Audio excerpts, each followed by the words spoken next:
everyone, we are watching UPSC with Pooja. This is the third video in the Ancient History series. I saw a few comments which I wish to address at the onset of this video itself. First was regarding the revision after completion of the syllabus. See, it's better that Pooja sticks to the strategizing aspect, but since I'm helping you with ancient and medieval history, I would help you to revise the same. You also know that the cost benefit ratio of these two segments, that is ancient and medieval, is far too less. So it's better that instead of reading many books, what you do is watch the videos, read the underlined segment, and if you want convert these videos into mp3 and go ahead with revising them as many times as you like, and solve the questions and repeat them as many times. There was a comment that to provide PDFs for Tamil Nadu 11th and 12th books. See, I would give you three options, and the easiest one is that you subscribe or join the Telegram channel UPSC with Pooja.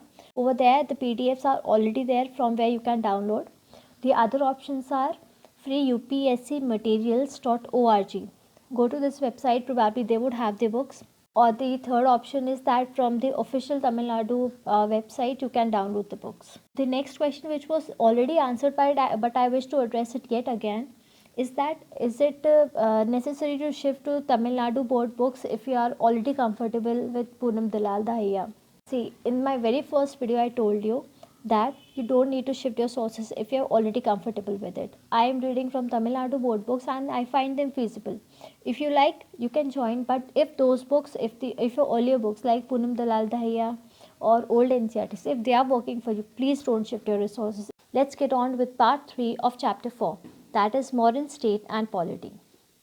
Like every other empire, Mauryan Empire too had its focus, that are the revenue system, administration, and defense against external and internal aggressions. As I told you that sources of Mauryan Empire are far too scarce, therefore what we rely on are the edicts of Ashoka and Megasthenes. Megasthenes described this empire as a centralized one, that is, the power was concentrated in the hands of the king.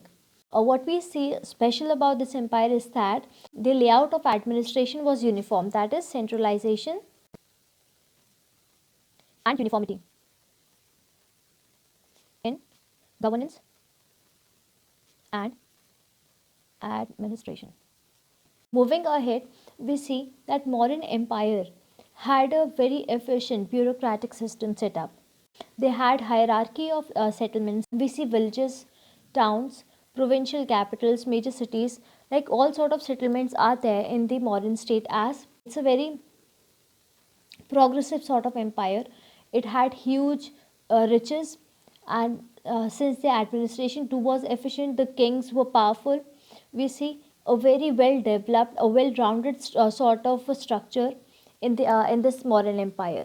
To maintain such a huge empire, what we need is administration, and since it is efficient, we need resources to sustain this administration. You would need to have money for public welfare. You will need to have money to pay out the dues and things like that, and to collect the revenue. Again, this administration needs to be very strong. So you see, for collection of resources, administration needs to be good, and for administration to be maintained, resources need to be optimum. You see, the administrative system was so well rounded that the book Arthashastra, it actually gives the amount of money which had to be paid, which was due to the people who were serving the king and serving the kingdom. We have salaries of chief ministers, purohits, and army commanders, and even soldiers listed out in this book. Moving ahead, we are to study provincial administration in the Mauryan Empire. I just went ahead and jotted down all the points that I need to cover under this heading, provincial administration. So, you see, the Mauryan Empire was divided basically into four provinces, and these provinces were separate. The capital of Mauryan Empire was at Patliputra, that is in Bihar. The four provinces were Taxila, Ujjain, Tosali, Suvarnagiri. I repeat, Taxila, Ujjain, Suvarnagiri, Tosali. Tosali is basically Odisha, and Suvarnagiri, as you can see, is near Kurnool, Andhra Pradesh. The head of the empire was the king, and who basically stayed at Patliputra. He was helped by council of minister, a Purohit, and secretaries known as Mahamatriyas. One thing I would like to clear out over here is that this part in particular is not important as such, but if it comes in the exam, as the terminologies you would know by reading the previous year question papers, they do come in the exam. So purely from that point of view, from only the point of view of the terminologies, this part is important. But nonetheless, the secretaries are the Mahamatriyas. So the king was basically held by three kind of people: the council of minister, a Purohit, and Mahamatriyas. These provinces, the four provinces, Taxila, Ujjain, Suvarnagiri, and Tosali, they were headed by governors. Most often than not, they were the prince. Since you see it is a centralized form of government, and we have to ensure the uniformity, so what we see is that replication of governance, of the format of governance in revenue administration, judicial administration, and also in bureaucracy. The same pattern which is followed at the center is replicated in the provinces too. Now moving ahead to the revenue department, we see an officer known as Samharta. So what are his duties? First of all, he has to oversee the revenue collection, has to maintain the public money. That is, he is the in charge of the exchequer. He oversees the revenues in the provinces, basically each and everything which generates revenue. Example, the fortified towns. As you can understand by a sheer logic that if the towns are fortified, that means they are of some importance. So the fortified towns, mines, forest, trade routes. Trade during modern time is really important. As you see, the overseas relation have been formed. The next sort of officer that we see is the treasurer. Basically, his duties is to keep the records of the tax revenues, the tax collected. He needs to keep the record of that. So the last point which we are going to see is that the accounts which were to be maintained by each department were presented jointly by ministers to the king. So moving ahead, we have district and village administration. After provinces, what we are going to see is districts, villages, and towns. The districts were under the sthanikas. I told you that in this segment of polity, the most important thing is that you need to know the officials, various officials which are mentioned, and what are their works. So districts are under sthanikas. About villages, we have three things: that they were semi-autonomous, and they were headed by Gramini. This Gramini was appointed by the central government and village elder council. The central government and village elder council, they both got together and appointed this Gramini, who was the head of the village. There is another official known as Gopa, and this official was the head of 5 to 10 villages combined together. The 5 or 10 villages got together, and they were headed by a Gopa. The last point in this under this subheading, that is district and village administration, is that the urban administration in three district, villages, and town was taken care by the Nagarikas. The Nagarikas were the officers which used to take care of the urban administration in the three. So now the next heading, that is the sources of revenue. Arthashastra, which literally translates to the book on economy, is basically a book on governance. Under this comes the polity, economy, and in general how the state should behave. In Arthashastra, we see that it is recommended that the state should have a firm control over the agricultural production and its marketing. You see, agriculture is the main source of revenue generation in the modern empire. Still, even now in contemporary India, we see agriculture is the backbone of our economy. Even in those times, agriculture was important, and we see that the total produce of the total agricultural produce, 1/6 of the total agricultural produce was given to the king. But in reality, this 1/6, the entitlement of the king, which was only 1/6, the king used to extract some more, and it went on to 1/4. 1/4 of the total agricultural produce went to the king. Now there are other taxes too.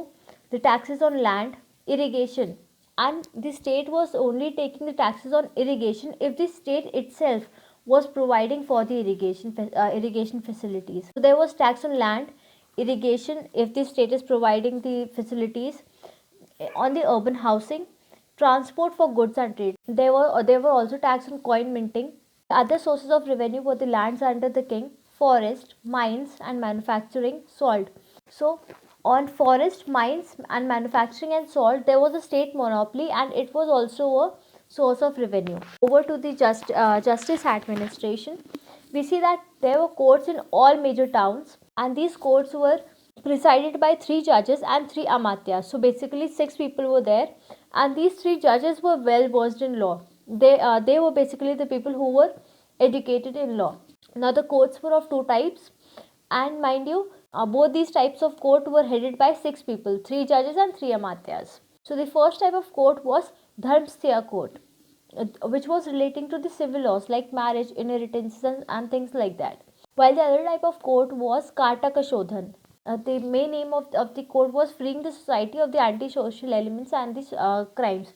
The punishment too during these times, the modern times, was severe. And how the system worked was there was a network of spies. So these spies and the courts in itself, they together combined and worked as a modern police, and the government had control in the ordinary lives of the people too. Over to the last heading of the day, Ashoka's Dharmic state. Ashokan edict had been mentioned and their importance had been mentioned in the previous video. So here we'll cover with the contents of the edicts. So moving ahead, his edicts convey that Yuktas, Rajuktas and Pradeshikas. Yuktas were the subordinate officials, Rajuktas were the administrators of the rural regions, Pradeshikas were the head of the districts. See, I just told you that Sthanikas were also the head of the districts. Sthanikas, it refers to the Mauryan Empire in general, but particularly for Ashoka, he mentions Pradeshikas as the head of districts. So it can be very true that both Sthanikas and Pradeshikas are same designation, or Ashoka's made change its name or something like that. But over here, but over here, Yuktas refer to subordinate officials, Rajuktas refer to the rural administrators, Pradeshikas refer to the heads of districts. And it is said that these people, these officials, the other officials, they need to move after every 5 years across the region, across the empire, to educate people regarding Dhamma. This particular thing is mentioned in the Major Rock Edict 3. Now the next edict says that all the people of his empire are his children, and he wishes the same for them as he wishes for his biological children. That is, these people, people all across his empire are entitled to the happiness and welfare in this world and the next. That means while they are living, and also during their afterlives. So you see, Ashoka is so far sighted that he is taking care of the people right now, and also he's thinking that how would they live even after their death. Point in this rock edict is that officials need to recognize their responsibilities and have to be impartial. And also the central government would send an officer every 5 years and check that all these things are being carried out properly or not. This particular section, that the children are his people and he wishes the same for them as he wishes for his biological children, and the officers need to be impartial and carry out their responsibilities responsibly, and an officer every 5 years from the representing the central government would be sent to check that all the responsibilities are carried forward rightly or not. All these things are covered in Kaling Rock Edict first. Ashoka even realized that it is important for the king to be well informed and to be advised properly. You would see it even in Delhi Sultanate, how the kings and emperors became prey of false praises and things like that. But Ashoka was very conscious in this regards, that he wanted to be well informed and to be advised by good people. He said that whenever there is something, he had to be updated immediately, and this part is covered in Major Rock Edict 6.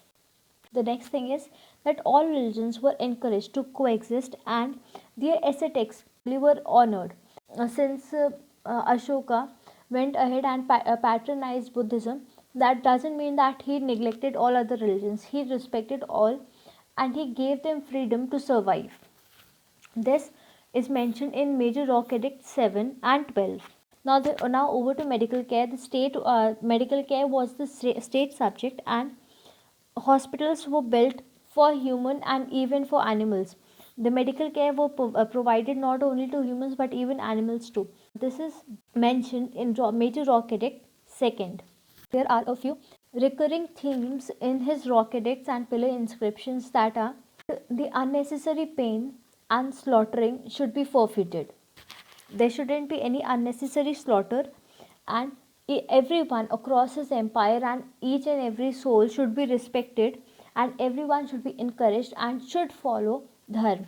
So basically, signing off with this topic, the book says that Ashoka provided an alternate empathetic model for governance.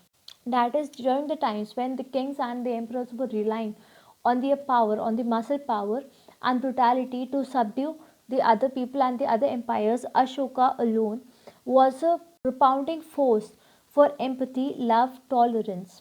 And even so, he was able to maintain such a huge empire with capability. That's all for the day. And the next topic, which would be important, is economy and society.